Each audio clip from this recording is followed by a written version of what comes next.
पानी गिरा है, कोई पोछा लगाएगा? सब लापरवाही कर गए, क्योंकि ज्ञान में सेवा प्रधान है, ये बहुत कम लोगों को पल्ले पड़ता है। और फिर लायल होना तो बड़ा ही मुश्किल है सेवा में। इंसान सोचता है कोई नहीं देख रहा तो चलो चट्टी चुका दो, जल्दी में कर दो, आधा अधूरा कर दो। दादा थोड़ी देर बाद उठ के गए, अंदर से पोछा ले आए। तब शरीर ऐसा था झुक नहीं पाते थे, पांव से पोछा लगाने लगे।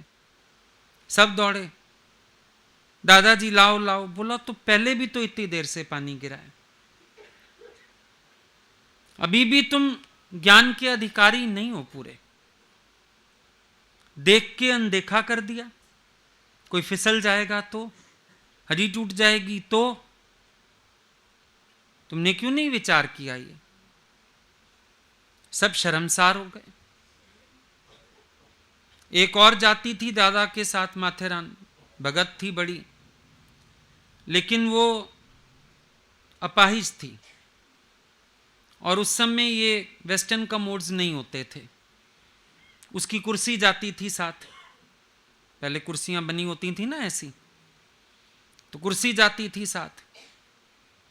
एक दिन दादाजी वॉशरूम गए, देखा उसकी कुर्सी साफ नहीं। वो फ्रेश होके आई, किसी ने साफ नहीं की।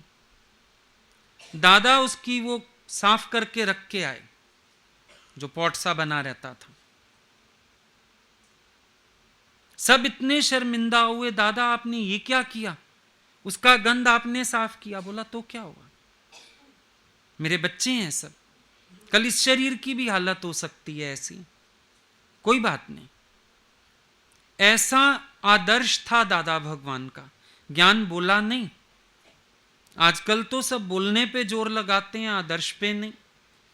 दादाजी आदर्श पे जोर लगाते थे, बोलने पे नहीं। सब हैरान हो गए, गुरु होके ये भक्तों की ऐसी सेवा भी कर सकते हैं? बोला हाँ हम कर सकते हैं। बोला उस बेचारी को भी दोबारा वॉशरूम जाना हो, बाथरूम जाना हो, कुछ हो तो फंस जाएगी ना, वो गंदगी में कैसे जाती उस गंदे पॉट में। तो मैं साफ करके रख आया हूं, ताकि उसको अब जाना हो तो उसको परेशानी नहीं होगी। आप सोचो, अपना आप देखना किसको कहते हैं? विचार करके देखना एक बार। कहते हम सब हैं, सी गॉड एवरीवेयर, हम तो अपना आप देखते हैं। ये होता है अपना आप देखना। उसकी परेशानी दादा के दिमाग में आ गई। बोला अपाहिज है, देर लगती है उसको वॉशरूम तक पहुंचने में ही, फिर वो अगर खड़ी रहेगी इसकी सफाई के लिए, उसको तो परेशानी हो जाएगी, तो मैं साफ करके रखता आया हूं।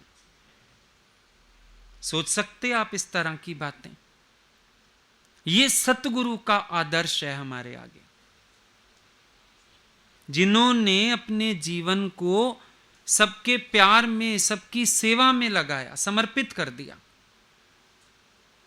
सच में तभी आज हम कहते हैं हम लोगों ने गुरु की सेवा ली है। हम लोग तो गुरु की सेवा कर भी नहीं पाए ऐसे। करिए किसी ने गुरु की सेवा? ले ही रहे हैं हम गुरु से सेवा, लिया ही है हमने। प्यार भी लिया, ज्ञान भी लिया, सेवा भी लिया, लिया ही लिया है। दिया कुछ मैंने नहीं, लिया ही लिया है। ये तेरा शुक्रिया है भगवान, तुम्हारा बहुत शुक्रिया है।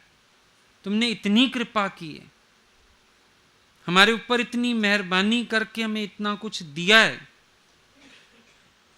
कहां उतारेंगे कर्ज हम? तो ये चीजों को उल्टा आगे रखो। दादाजी ने अपने आप को कितना मिटाया, आगे ये रखने वाली बातें। जब तक किसी को गुरु का आदर्श पढ़ना नहीं आएगा, वो उन्नत होगा ही नहीं। देखें ना, वो इतने महान होके अगर इतने नीवे हो सके, हमारे अंदर कितना नीवा होने की ताकत है। हम अपने को कितना बना सकते हैं, हम अपने को कितना मोड़ सकते हैं। ये चीजें खोजें अंदर बैठ के, खुश तो हो गए हम दादा की शरण आए, पर दादा कौन है, दादा का आदर्श क्या है, दादा ने वास्तविक जीवन क्या जिया, क्या उस पे हमने ध्यान दिया? दादा ने जीवन कैसा जी के हमारे आगे आदर्श रखा है, वो कैच किया है हमने। दादा की महानता तो वहां समझ आएगी। दादा की महिमा बोलने से नहीं है, दादा की महिमा उसके आदर्श पर चलने से है। दादा की महिमा तब जब उस जैसा जीवन बना लें हम। सत्संग आना तब सफल जब हम दादा को कैच कर पाए। ऐसा नहीं कि लेक्चर पावर आ गई हमें भी, उससे क्या होगा? थोथा चना बाजे घना, थोथा बोलते रहो। शायद तुम एक बाथरूम से भी निकलो तो ये ध्यान नहीं दोगे कि हम वाइपर लगा के निकलें, दूसरा जो आएगा उसको दिक्कत ना हो। है आदत। सोच के देखो, तुम्हारे शैम्पू से बाल गिरे, कुछ गिरे, सोचोगे दूसरा आने वाला क्यों उठाए, ये गंदगी में साफ करके निकलता हूं बाथरूम से। सोच के देखो, बड़ी छोटी छोटी बातें हैं, माइन्यूट माइन्यूट, लेकिन इंतजार रहती है कोई कर देगा, दूसरा कर देगा साफ, कोई बात नहीं। सवेरे सफाई होएगी ना, फिर साफ कर लेंगे ये लोग। अगर अभी गंदा नजर आ रहा है, तुम जरा सा हाथ लगा दोगे तो क्या चला जाएगा? असल में दादाजी गुरु ही नहीं बने, बिल्कुल गुरु नानक देव जी की तरह ना, उनके सिद्धांत यही रहे मिटने वाले। हों कछनाई, हों कछनाई, वो इस सिद्धांत पर चले और इसीलिए सबको सुन लेते थे।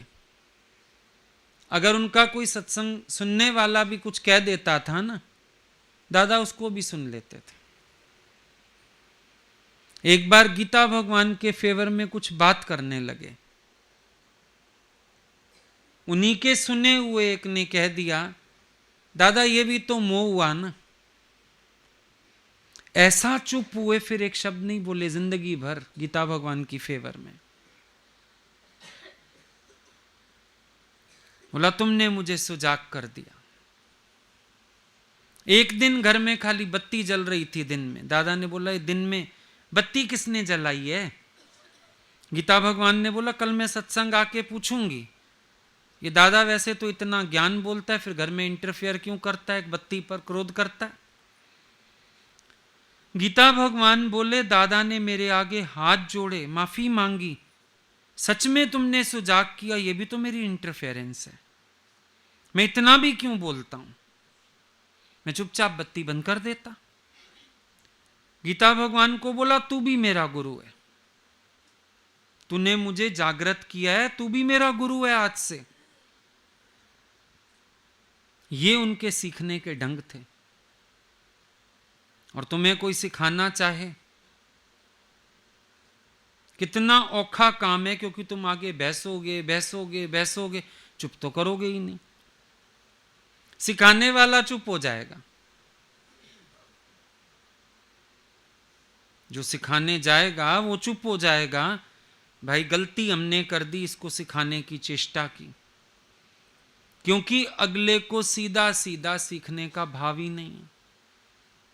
तुम देखो कभी कभी तो गुरु की बात के आगे भी बात काटते हो, नहीं ऐसे नहीं वैसे नहीं, ऐसे बात है नहीं, इतना बहसने की क्या जरूरत है। अगर तुम मिटे हुए हो, तुम 1 मिनट में गलती मान लो, कोई भी बता रहा है तुमने गलत किया, बोलो हाँ जी ध्यान रखूंगा आगे से।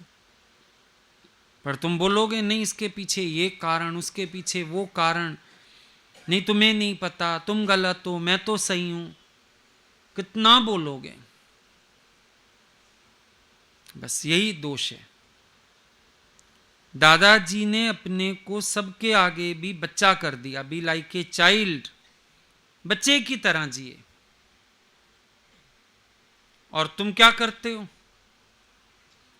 तुम अपने अहंकार के आगे किसी को टिकने नहीं देते हो। यही अंतर है। तभी दादा के बाद दूसरा दादा नहीं हुआ। चाहे तुम भी नाम धरा लो, तुम भी बोलो मैं भी दादा हूं, दादा के बाद दादा नहीं हुआ। क्योंकि दादा जैसी जीवन फिर किसी ने बनाई नहीं। वो नम्रता, वो प्यार, वो झुकना, वो निरभिमानिता, वो चीजें नजर आए ना। नहीं गलत होते हुए भी सीख लेता था। हो सकता है क्या दादा को मोह पड़ा था, इतनों का मोह काट दिया। पर कहा दादा ये भी मोह है, उस दिन से मौन हो गया। बोला ठीक है, गीता भगवान के विषय में बात नहीं करनी है मेरे को। मौन में आ गए, टॉपिक बंद है वो। सोच के देखो तुम्हारे अंदर सीखने का कितना भाव है, रिसीविंग माइंड कितना है, खिड़की कितनी खुली रहती है सीखने वाली। सिखाने वाली तो हरदम खुली है, सीखने वाली को तो ऐसा जंग खाया है, खुलती नहीं वो कभी। कभी खुल जाए, नेवर, बंद लगी पड़ी है। क्योंकि मुझे आता है, मैं जानता हूं, मैं तो 4 को गलत सिद्ध कर दूंगा, पर मैं अपनी गलती मान लूं उस दिन तो मैं पैदा ही नहीं हुआ। पता सब चलता है अंदर वाले को, होशियार है इतना, पर फिर भी पड़ा रहता है चुपचाप। छोड़ो, क्यों अपनी गलती माननी, क्यों अपने को गलत कहना, मैं तो हूं ही होशियार। बस दादा के अंदर यही मक्कारियां नहीं थीं, तुम्हारे अंदर ये कपट है। वो बनाना चाहता था अपने को, जड़ चेतन को सचमुच भगवान देखता था। वो जानता था हर मुख में भगवान बोल रहा है, हर घट से भगवान बात कर रहा है। और तुम तो ऊंचा नीचा सब यही देखते रहते, अंदर गलतियां नोट रखते हो सबकी। तभी जब तुम्हें कोई गलती बताए तो मन फिर उसी पे चढ़ाई कर देता है। पहले अपने को तो देखिए, बड़ा आया मुझे सिखाने वाला, उस दिन इसने ये किया, उस दिन इसने वो किया। तो तुमने ये भी ना सोचा कि तुम अंदर संत की तरह पत्थर गिन रहे हो बैठ के। कहां मरोगे? यमदूती लेके जाएगा, अंदर इतने पत्थर गिन रखे हैं, फिर राग द्वेष भी पाला हुआ है, फिर तुम्हारी सीखने की खिड़की भी बंद है। तो तुम तो रोज रोज योग्यता सिद्ध करने के बजाय अयोग्य होते जा रहे हो ज्ञान के। तो प्रकृति तो न्याय करेगी, ज्ञान लगेगा नहीं फिर। पर दादाजी ने लास्ट तक अपने को बनाया, अपनी योग्यता सिद्ध करते आए और ज्ञान के निश्चय से इतनी ऊंची सीढ़ियां जा चढ़े। तभी सबके सिर झुके उनके आगे, क्योंकि ऐसा ऊंचा आदर्श था। तो आज शुक्राने मानने का दिन समझो कि दादा की शरण आए हो, ऐसे गुरु की शरण आए हो, ऐसी अच्छी समझ मिली है, ऐसे अच्छे विचार मिले। ठीक।